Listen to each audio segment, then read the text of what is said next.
Hello, everyone. Welcome to this special event of the Clearview. And I'm very excited to have you all here. I realized as I was looking over the attendees list tonight that I don't know a lot of you, and many of you may not know me. So let me introduce myself. I am Lee Kessler, and I've had a long background in many things, but very especially in the entertainment industry. I've had a long career as a television and film actress, also a director, writer, playwright. And I transitioned, though, after 9/11 into beginning to look at what was causing the rapid decline of the United States, and something was bringing us down from within.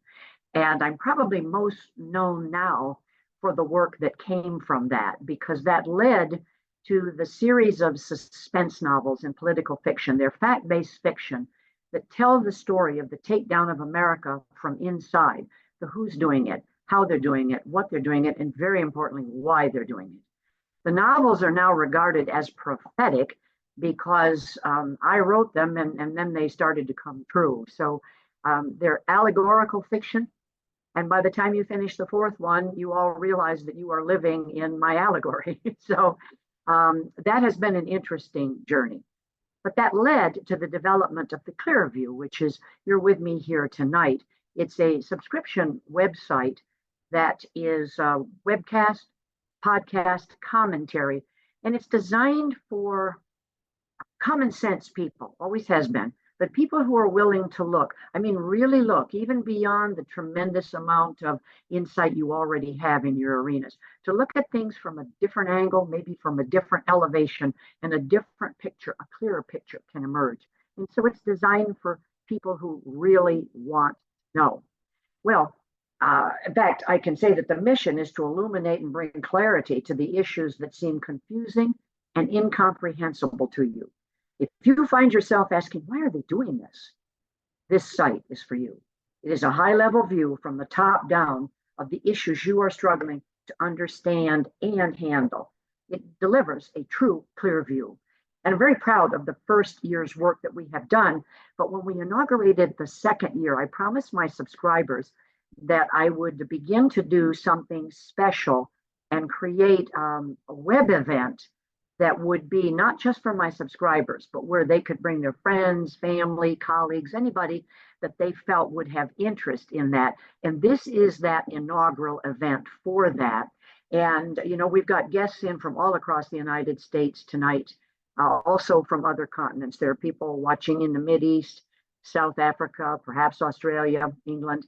But you all have very diverse backgrounds. There's everybody from Oscar winning producers to newspaper publishers, to Emmy-winning television producers, to entrepreneurs, to leaders in health freedom with their websites, to leaders in constitutional conventions of states, I should say, is a better way to put it. But the idea of the people taking back control of our government and really developing us again as a free nation. I don't want to spend a lot of time on that, but I appreciate you being here with us. And I know you're going to enjoy tonight's guest once I bring her on. But I want to do a little housekeeping first, and then I'll officially introduce her. And once again, my congratulations to you for the work you do. I appreciate you taking this hour with us. Now, we are recording this, as you heard, and for all of my subscribers, you will automatically get a copy of this. And you will be able to send that copy. You can not only just watch it for yourself, you will be able to get that out to other people, people that want to hear it, your mailing list, your organizations, whatever, because there are heads of many organizations on here tonight. But also for those of you who are not subscribers, at least not yet, there is a way that you will be able to receive a recording of this as well. So I'll explain that at the end, but you will be able to have it, and you too will be able to disseminate it at will. This is a very important topic, and we're at a very critical time in our history. Now, we are going to have a chat line open where you can put in questions. Now, the chat is only visible to me and to our guest tonight, and to my producer, Eileen Batson, who'll be kind of monitoring those questions. So I know you're not going to want to miss a minute of what this woman is going to be addressing. But we will allow time for that. And I will assure you that if we run out of time, I do get a printout of what the questions were, and I'll see that you get answers somehow to that. And I'm ready to get going here. So let me tell you a little bit about our special guest tonight. Rachel Ehrenfeld is an American political commentator on terrorism and corruption related topics. She serves as the director of a conservative think tank, the American Center for Democracy, and its Economic Warfare Institute. Now, I have to read her education background very carefully to you because you're about to get some amazing information from an extremely qualified individual. Ehrenfeld was a visiting scholar at Columbia University Institute of War and Peace Studies, a research scholar at New York University School of Law, a fellow at Johns Hopkins School of Advanced International Studies, and a fellow at the Jesus College in Cambridge. She holds a PhD in criminology from Hebrew University School of Law, and this multidisciplinary study that has been her whole life involves domestic and world affairs and offers you a very unique understanding of the threats to the United States, to Israel, and to other democracies. And she'll be getting into one particular one tonight. She's the founder and president of the independent American Center for Democracy. She's published widely about free speech, economic warfare, weapons of mass effect, and books on narco-terrorism, political corruption, money laundering, and terrorist financing. And that is how I initially met Rachel. When I was finishing the research and writing on my third novel, White King and the Battle of America, General Paul Vallely introduced me to her. And it was through some of her writing there and the careful research that took me right straight into the Soviet Union's military encyclopedia and confirmed a thread that I had written into the novels. But even more so, her fight for free speech led to New York State's Libel Terrorism Protection Act, more commonly referred to as Rachel's Law. That was in 2008, and similar laws in other states. In 2010, Barack Obama signed into law the Speech Act. And Michael Mukasey, in endorsing this book, Soros agenda, which we're going to be delving into.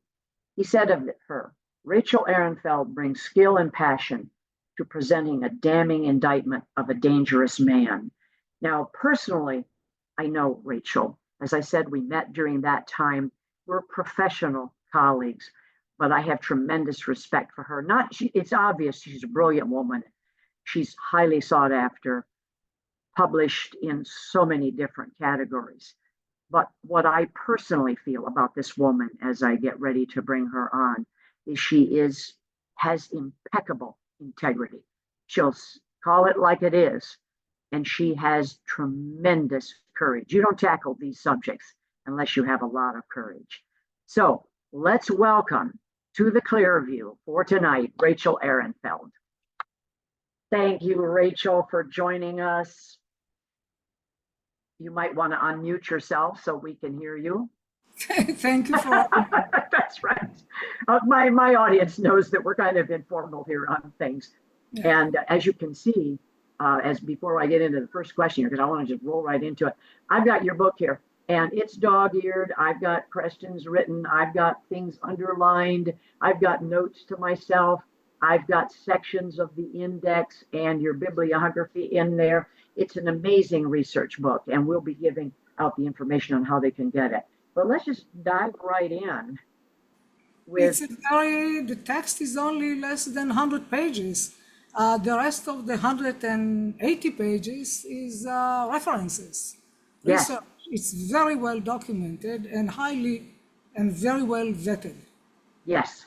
And that is one of the things that I was implying when I read Funding Evil, the first one that led me to meeting you, is that not only does she write well and tell you what you need to hear, but it is all documented and vetted. This is the true deal here. So now we're talking about one subject, though, not a whole broad diversity. We're talking about one man and one subject. What prompted you to tackle George Soros and what drives him, or what did that? In 1993, I was in England in the fall of September 1992. I was in London, and I was investigating some terrorist financing issues. And I had friends at the Serious Fraud Office, the Scotland Yard, and we went to drinks in a pub near the headquarters, and they were discussing how everything actually, all their costs went up, mortgages, rents, all kind of payments, everything went up because the pound was devaluated. And who devaluated the pound? Who arranged for the devaluation of the pound? It was George Soros. So, and there was some note in the paper. I was more interested in international criminal issues, not so much in civil finances, but I paid attention. Then he came to the United States the following year, and he actually, after he devaluated the pound, and he managed to do it, and he did it not only by his own genius, he had a lot of help with that. He didn't get enough publicity. So he went ahead and he contacted newspapers in order to generate publicity so that people will know who he is. And he had enough money to do that. When he bet against the Bank of England, he made between 1, 2, or 10 billion pounds. That's a lot of money. It was a lot of even more at that time. So it's unclear, there's a big difference between 1 billion and 10 billion, right? Why is it unclear? Because like everything else that Soros has done is not transparent. He's known, and his foundations are known for lack of transparency. Here is something that is called an open society, which, by the way, means the opposite. Like everything that the left is using is, in Orwellian fashion, the opposite.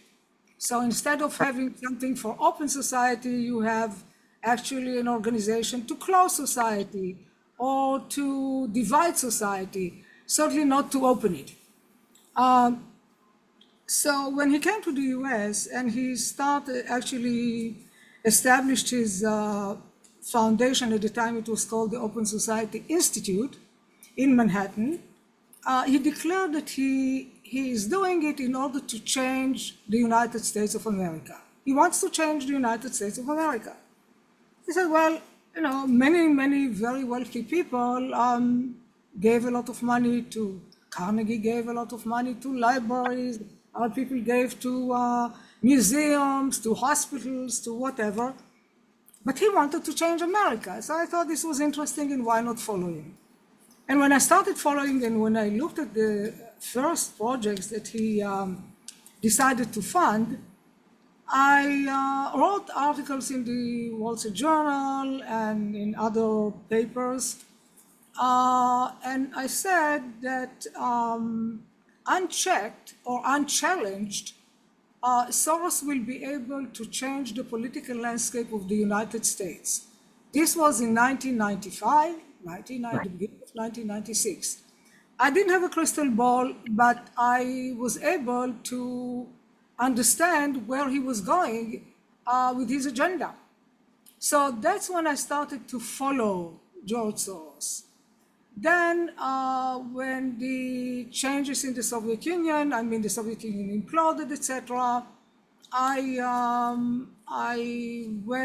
was sent actually by the State Department to many former Soviet republics and to Eastern Europe in order to lecture or give seminars to the judges, to parliamentarians, to law enforcement about corruption, money laundering, stuff like that. I came across the name of Soros everywhere, which was interesting. So I kept following on his agenda, and it was very interesting to see how he was actually implementing what he set out to do.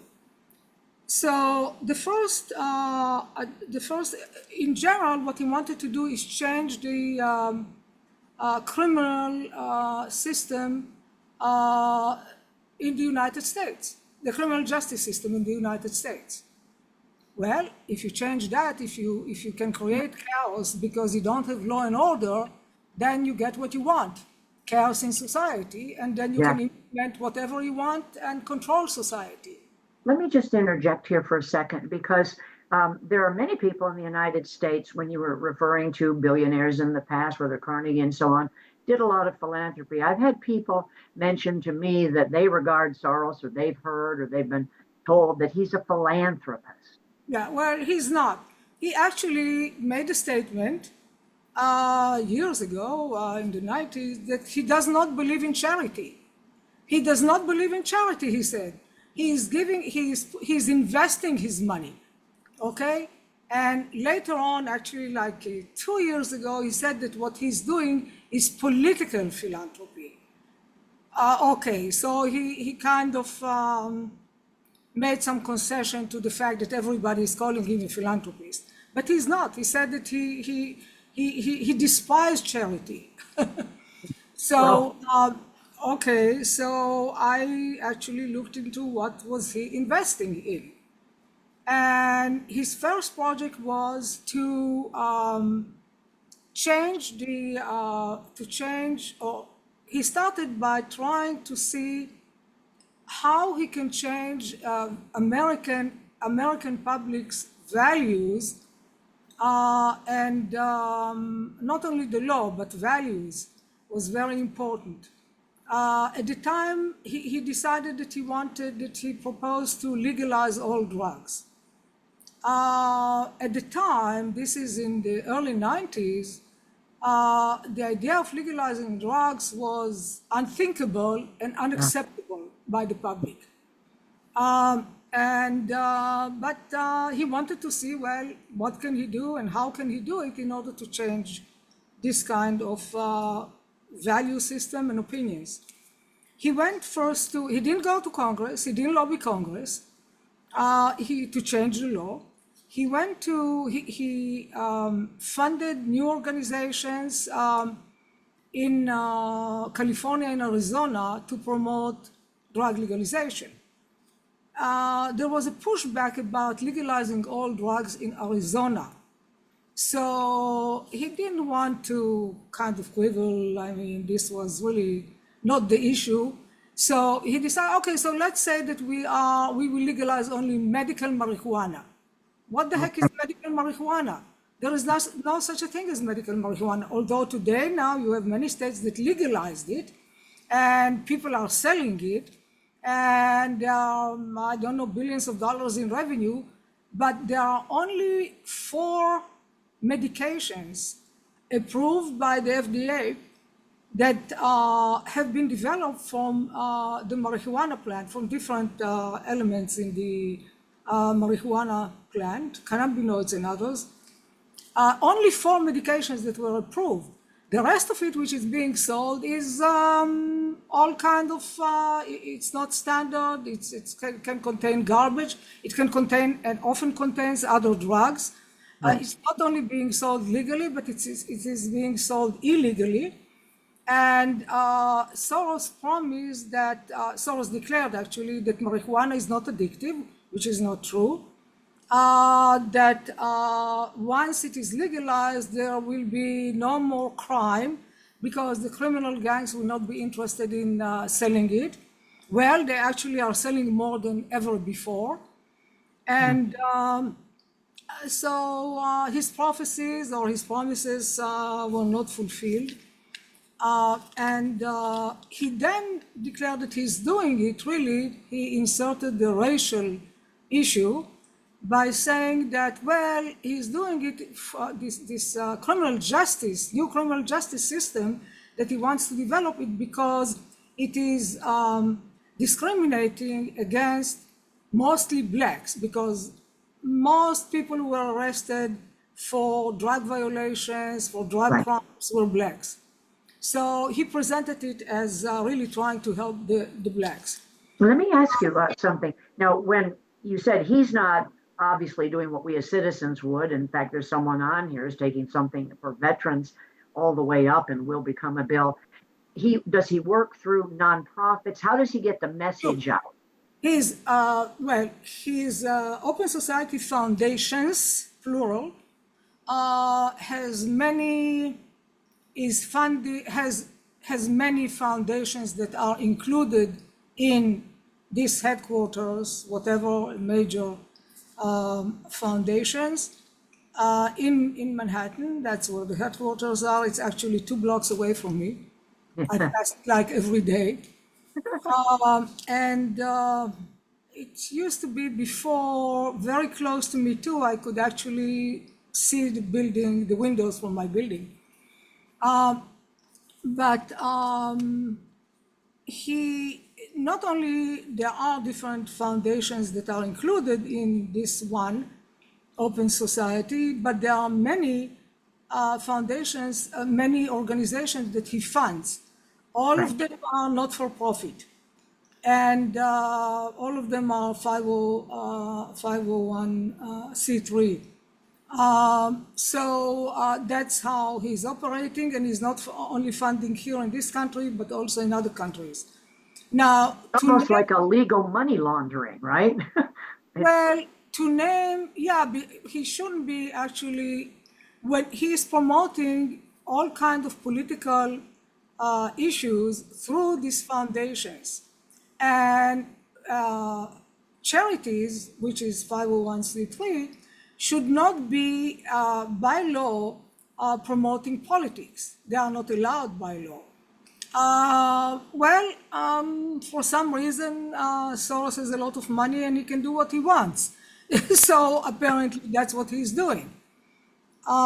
He started with justice first, probably, so nobody would come after him. Yes. Well, the second one, from there we see over the years how he went from state to state, and he founded organizations, different organizations in every state, in every city, in order to get this an activist everywhere, and publications everywhere, and PR campaigns everywhere, and enlisted Hollywood types to promote, who did not object particularly to promotion of drugs. And he really has he has been successful all over the United States and also elsewhere in the world. And because the United States turned a blind eye to this and kind of tacitly approved it, the other countries said, okay, so we can do the same. And many other countries have done the same, and the drug problem intensified in most countries in the world, not diminished. And even today, you don't hear anything, oh, we have a fentanyl problem? Sure, we have a fentanyl problem. Do you hear anything about war on drugs? Do you hear anything about let's fight it? No. Let's give the addicts more paraphernalia, free paraphernalia, so they can inject themselves. I mean, this is crazy. But this is where, and this was called harm reduction, which Soros has borrowed from the treatment of AIDS or the attempts to lessen the number of AIDS addicts. So they borrowed it into the drug addiction, they call it harm reduction, and they are providing drug paraphernalia.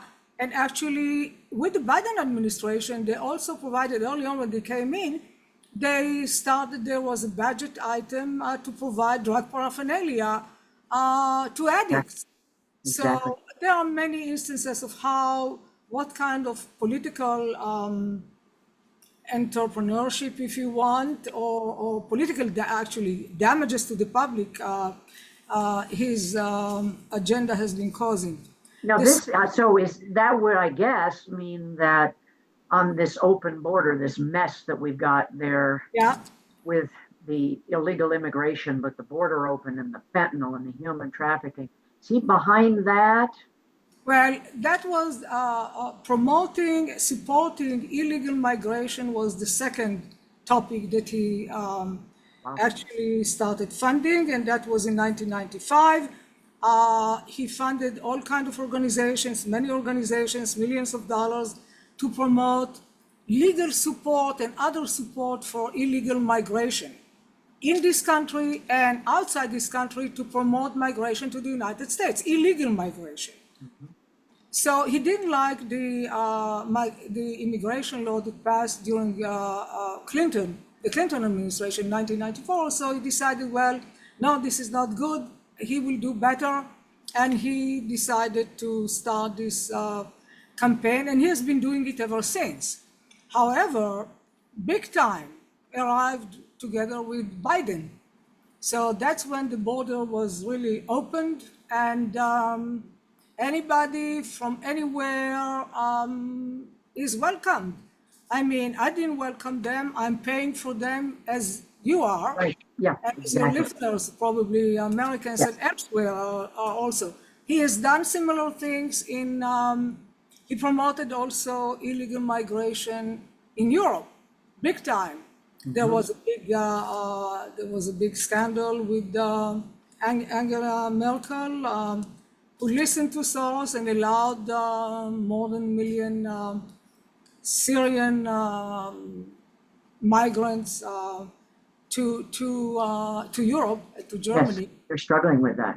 Yeah. Yeah, and that in 2015, and that caused a lot of problems, and it's continuing to cause problems. Germany has, and Soros has a very close relationship with the German political system. Um, he always had, and a lot of influence on the European Union, on the European Parliament.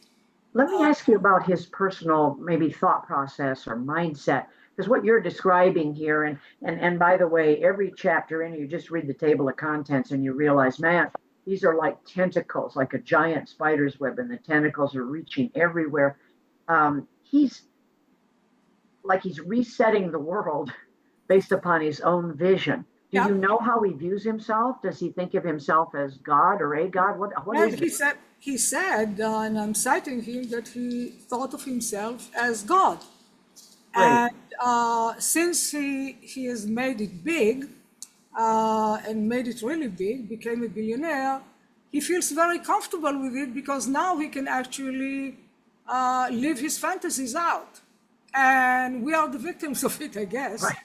Yeah.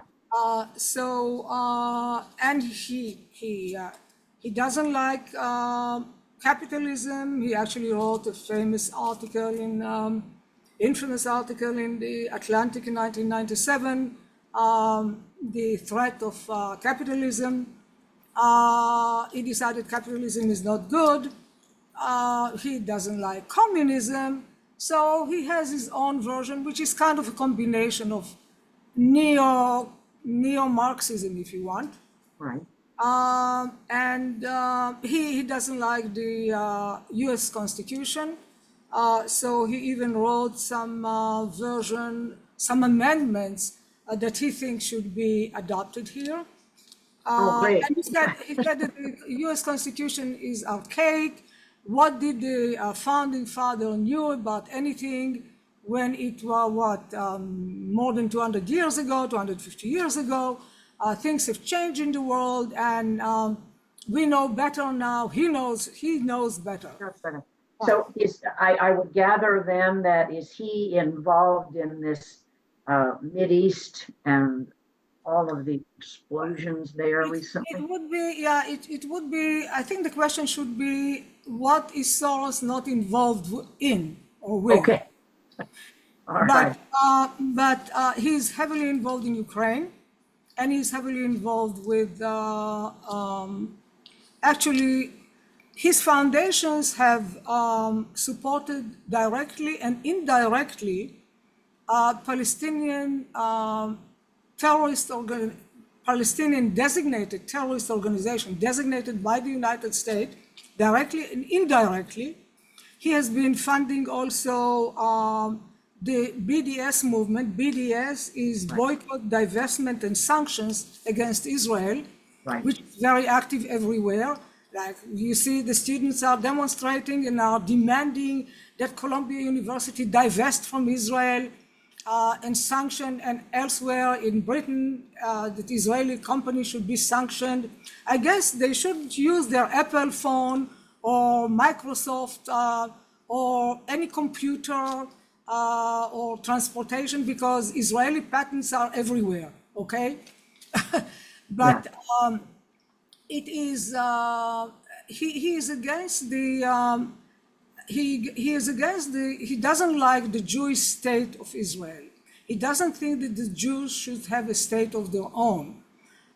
So the fact that they had a state of their own for 3,600 years, apparently doesn't matter to him or to the Palestinians.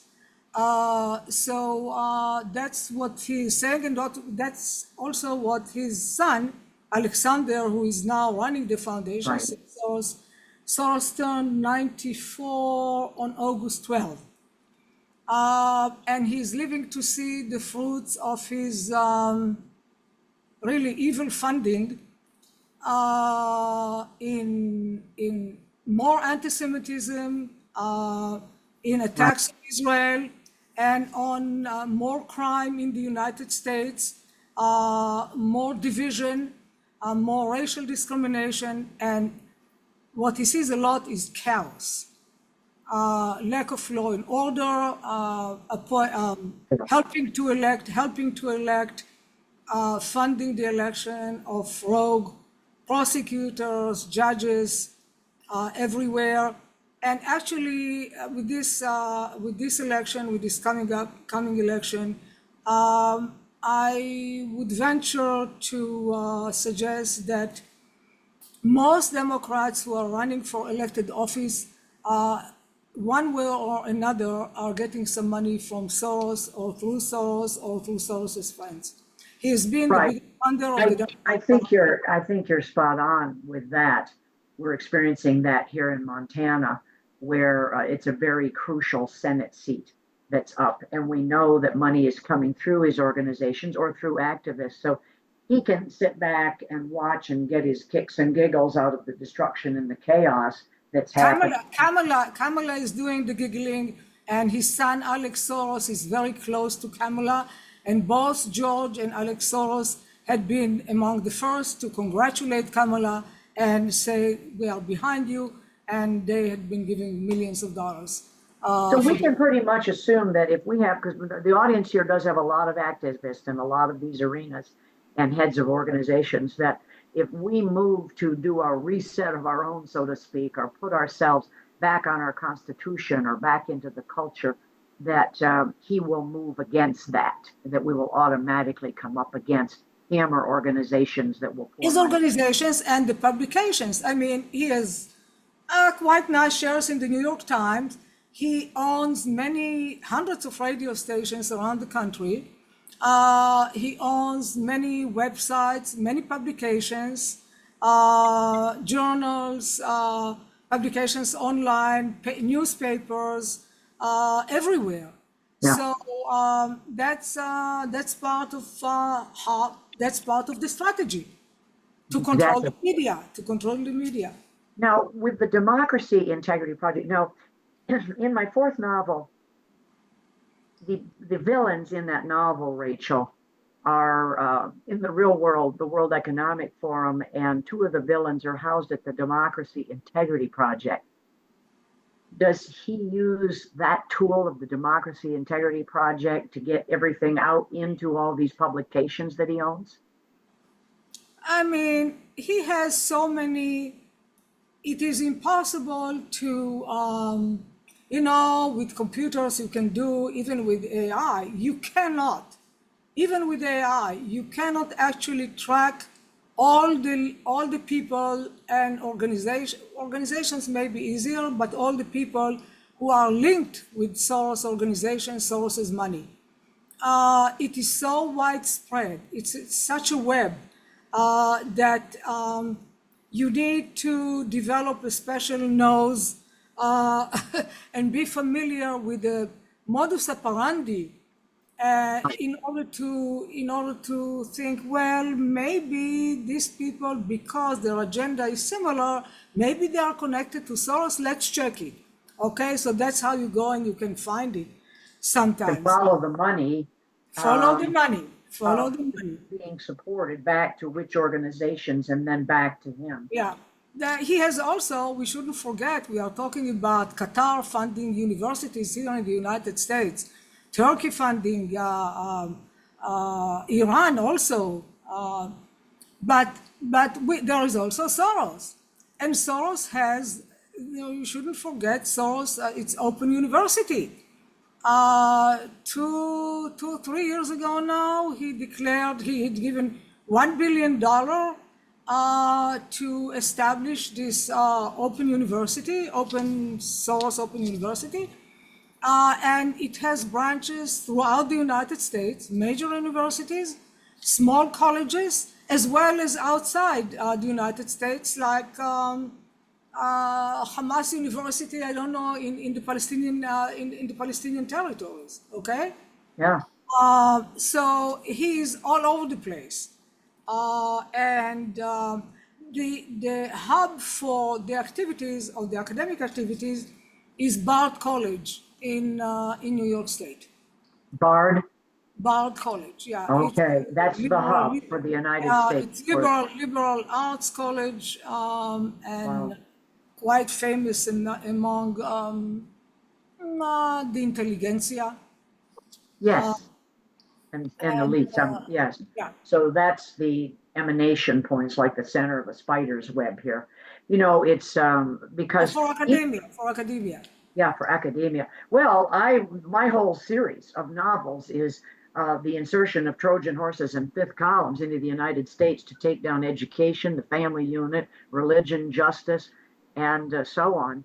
And that spider web and source points to even find them. But doesn't he hide behind the fact that he's Jewish if you even try to get close to the fact No, that if he's anyone who criticizes his policies, and he has many, and he has had many, is automatically labeled as anti-Semite. Why? Because Soros was born into a Jewish family, and he's using that in order to deflect any criticism. And his son is now doing the same, although most people don't know much about his son.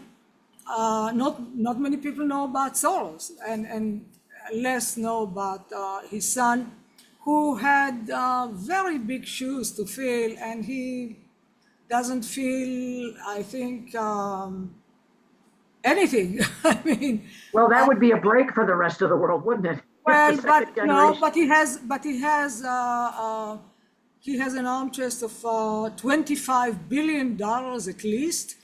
And that's a lot of money to someone who is not very bright and not very, who doesn't really like America. He just got engaged, Alexander, with Huma Abedin, Hillary Clinton's assistant, former assistant, current assistant. They continue to work together. And she is, her mother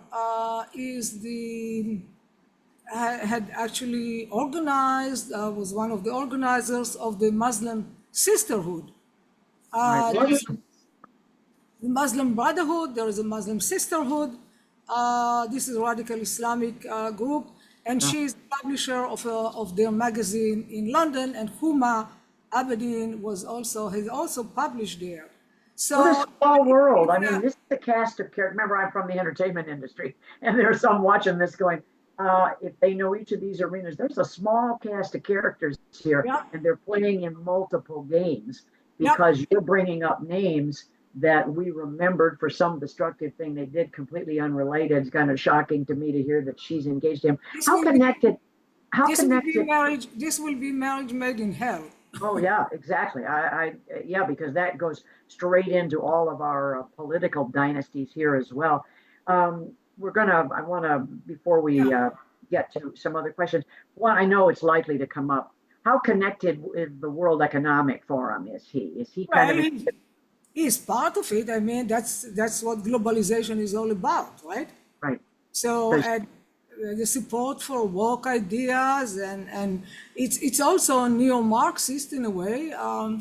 And it's interesting because the World Economic for the globalization movement, which is a left-oriented movement, wants to control the world similarly to what the Muslim Brotherhood wants to do, and Iran on the Shiite side. They also want to control the world. Now, they work together, and they work together to defeat America and to defeat Israel. And why? Because these are the countries based on Judeo-Christian, on the Judeo-Christian religions, and those are the enemies. On these are countries based on individualism, on democracy, capitalism. So these are not good. So it's interesting to see how they all want the same thing. They want to control the world, and the left and the World Economic Forum right, and the progressive left here think that they work with and they support these pro-Hamas demonstrations all over the United States and elsewhere, that they will be able to modify their opinions. No, yeah, the right, the yeah, the sure, Muslims insist that they support the left wishes to create chaos and throw over democracy in the United States, but they don't support transgenderism and they don't support gays. right. Although the left woke have gays for Palestine. If they go to Palestine, to Gaza, they will be thrown out Yep. of the buildings that are still remain there and killed. Understood.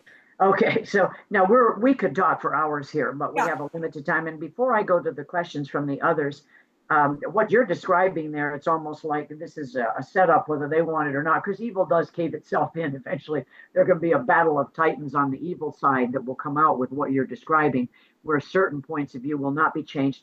But I know, I want you to just address, if you could briefly, if you have thoughts on this, uh, how do we stop him and this agenda on the long term, but also what can the people here between now and our election pay attention to or do that may help? Well, this is why I wrote. You started off by why did I started to follow Soros? What get me into it? So I decided actually to write a book and get it published before the election, though it has been published last year already. The idea was that Americans should really understand where Soros is coming from and what his agenda is, and especially how he went about implementing it. He didn't choose lobbying Congress.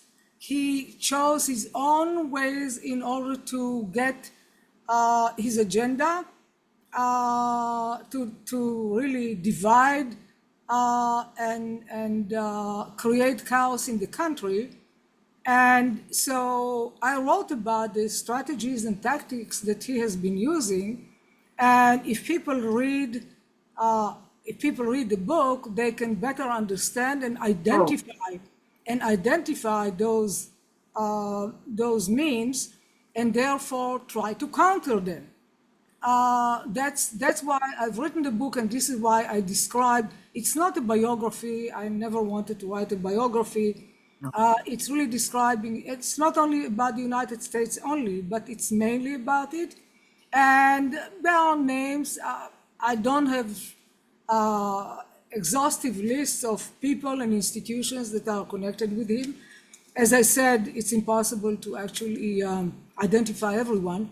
But I pointed out, for example, who in the Biden administration has very close links with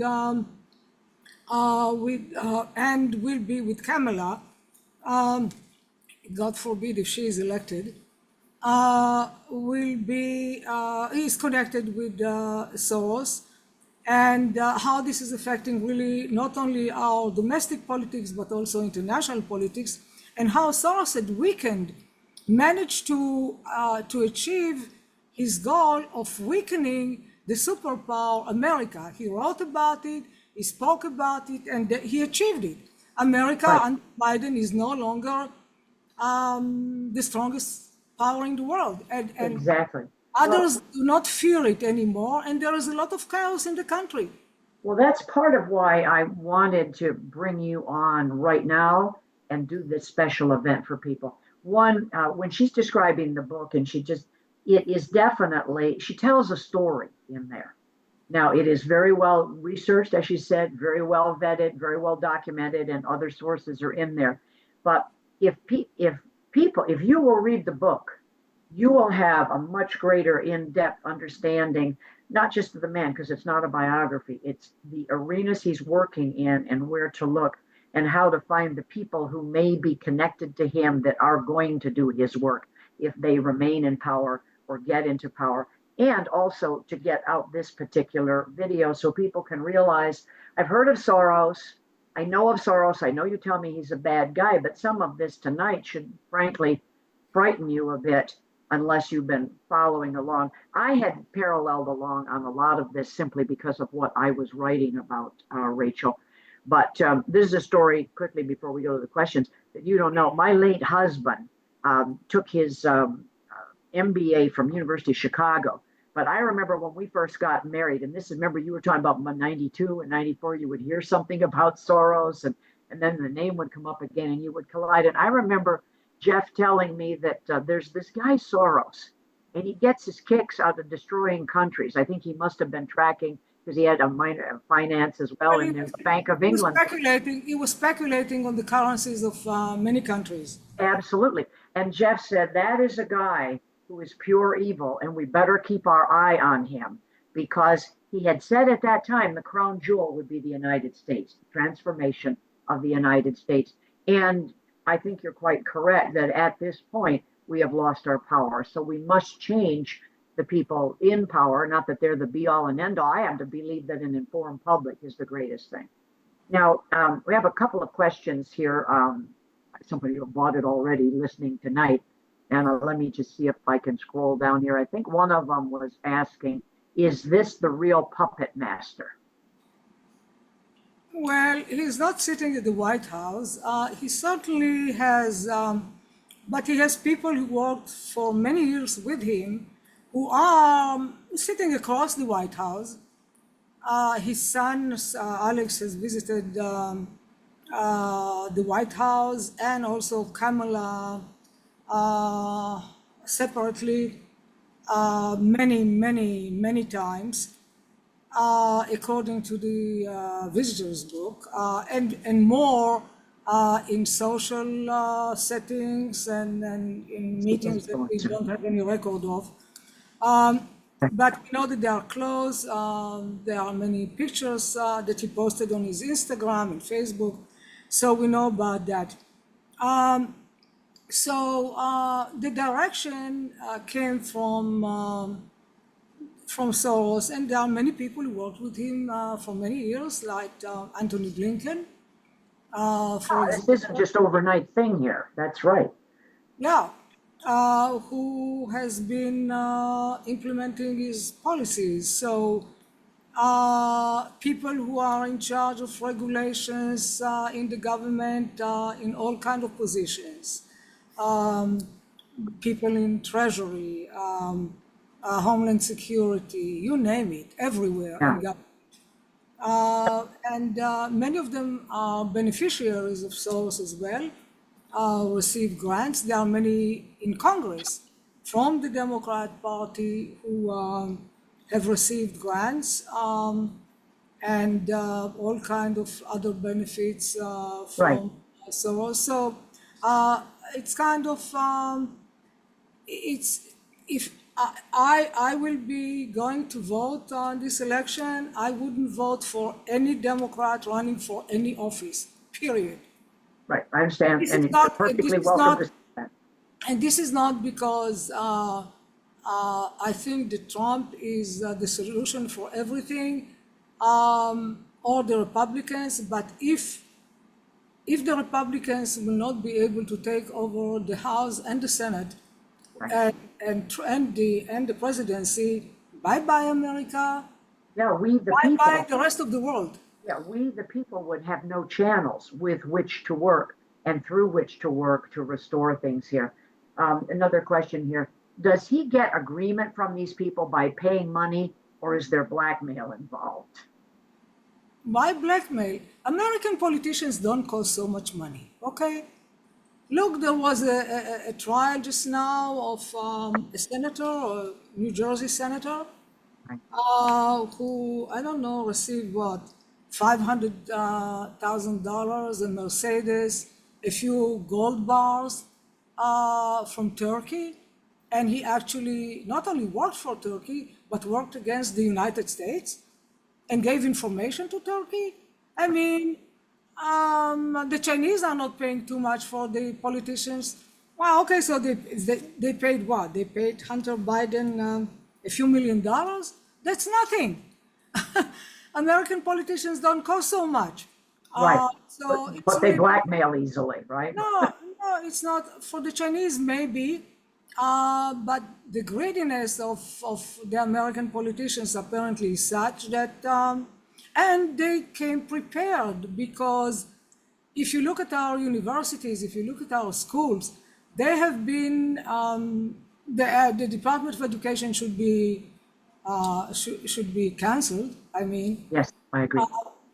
and each state should actually choose, the people in the state should choose which are the proper educational institutions that they want to send their kids to, but it shouldn't be controlled centrally. And this is what the central control is, exactly what Kamala Harris is advocating: central control on everything, on your groceries, on your cars, on your medical treatments, on everything. If that's Great. what people want, I hope not. We got time for one last question here, and it's a good one, okay? If a group could organize to sue him, is there a judge, prosecutor, and court in the world with integrity to find him guilty? Well, the issue is, what will you sue him for? Uh-huh. He has had, still has, a very, the best lawyers money can buy. Apparently, many law firms and expert lawyers on defamation laws are on retainer. Okay, so try to Right. find a lawyer that could represent you. That would be difficult. It's a very tricky issue, and how much money can you throw at it? You need to find, if you can find something, go ahead, but otherwise, just change the people who are running this country. Vote differently and make sure that Yeah, your vote is counted. and make certain the vote is counted. Well, I have one last statement from someone here, and then we're going to wrap up. But this is from someone in New York City, not far from you. I'll be sure that you get to meet this couple. Thank you for your wonderful work. Are you in touch with Judicial Watch? They put a detailed publication on Soros that had many statistics, and they may be interested in your work. Well, they know me. They know about my interest in Soros. I have spoken with Good. the Yeah. researchers years ago. So, Yeah, excellent, excellent. Rachel, as I said, we could talk for hours. And thank you very much. and well, don't go away just yet. But you can tell everyone that the volume of information and the clarity of the information and the certainty. This is a woman with a PhD in criminology and everything else that she's done in her life. And this is a very important work at this time. While you were on, one of the messages that came through, a very important person in the intelligence community in the United States is on tonight. And he messaged, I just got her book. He went on right while you were talking and bought the book. So tell people where they can go Doesn't to cost check. much. It can be, the book is available on Amazon, Barnes and Nobles, and go to my website, my organization's website, American Center for Democracy, acdemocracy.org, and you will find more information about the book, and you will find many more articles about Soros, which were not included in the book. Google Soros on the website, and you will find a lot of information. Yes. So that again, we'll put that on our website, but once again, it's acdemocracy.org. So that's her website. And then, of course, get the books. And I recommend you get through it, and then get it out to other people. And it will be like a research document for you because. But it's also an interesting story. Oh, yeah. It's an interesting story of a man that shouldn't have this kind of control over the world. And the truth comes out. Remember, I mentioned when I introduce her, she'll call it like she sees it. So now, for those of you who are subscribers, we'll get this out to you as soon as this has been cleared and it's ready to go.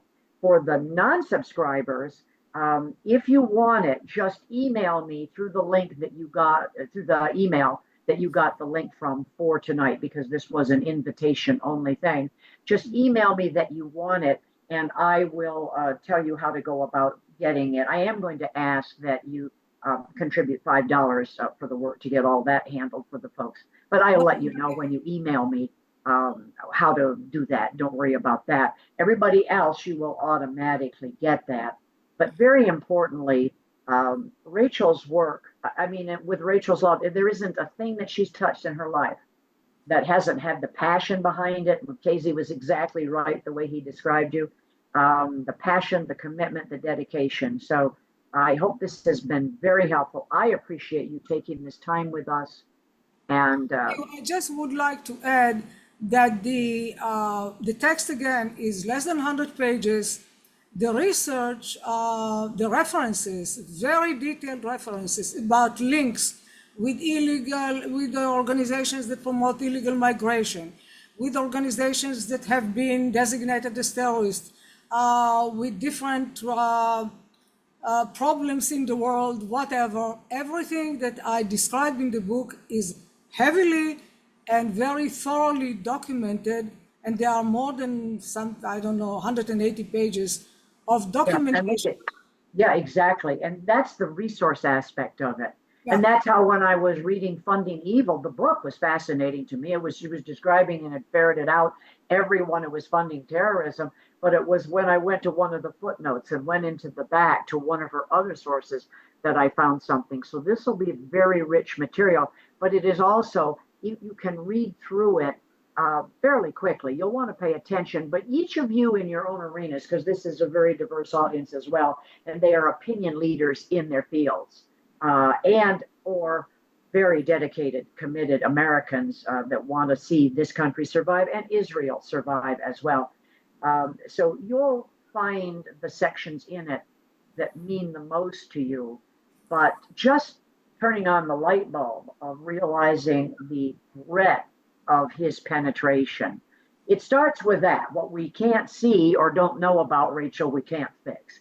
And once we know the true information, we can get in there if we're willing to face it. This is an audience that is willing to look deeper, and they want to know the truth of things. So I appreciate what you shared with us tonight tremendously. We're going to end off with that. You all have been great. And as I said, if there were questions that didn't get answered, I'll see them and we'll either get them over to her or to me. And you've been wonderful. It's been awesome. And this is our first special event, and we'll hear more. We have an election coming up, and I know we'll probably want to do a celebratory event after the election. All right, my friend. Thank you. Bye. Bye-bye. Goodbye, everyone.